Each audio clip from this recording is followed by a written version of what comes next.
Gypsy Man, and we made some changes to the Glock 34.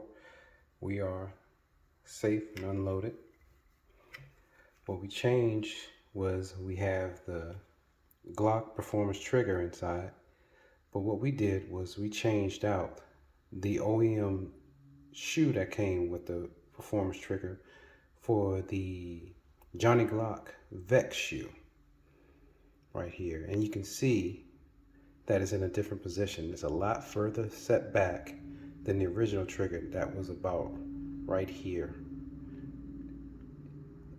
in the housing. And now we're back here. And this is the pickup trigger right there. That's it. And then it's going to break right there. Let me get you to reset.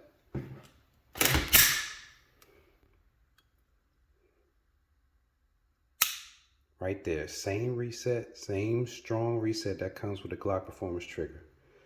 And I'm gonna let it out. That's it right there. So keep that in mind. You're going to get used to this trigger. When you come back, as soon as you hit that safety plunger, you're almost at the wall. Safety plunger, you're almost at that wall.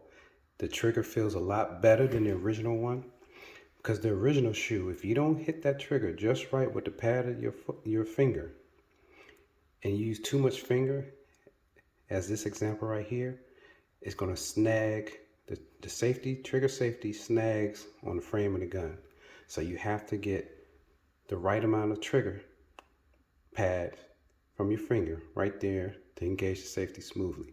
So I didn't like that in case you have a time where you have to use this weapon to defend yourself in your home, and you pick this one up and it snags when it shouldn't be snagging, and you delay the shot, which could be detrimental to your family.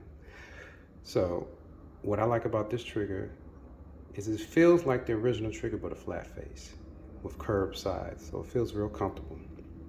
And there's no snagging, no matter how you engage the safety on the trigger. So I really like it. I like the way it feels. You're gonna have to practice because the wall is right there as soon as you touch it. So you have to do a lot of dry firing to get used to this weapon, because you can blow right through it with that dot connector. The plus connector might be an option for me if I wanted to, if I couldn't get used to that feeling, but the trigger feels so light, but the trigger pull is still 3.5 pounds. So Glock did a great job with the consistency of the trigger poundage, and it really doesn't change no matter what shoe you have on there. It's just a matter of your gun. And I'm getting 3.5 with the OEM and with this trigger shoe. So it feels great. Johnny Glock did a great job. I'm happy with it. It's giving me the performance that I want, and it's definitely going to be a keeper. So it's Gypsy Man. It's my review of the Johnny Glock Vex trigger shoe upgrade. Peace.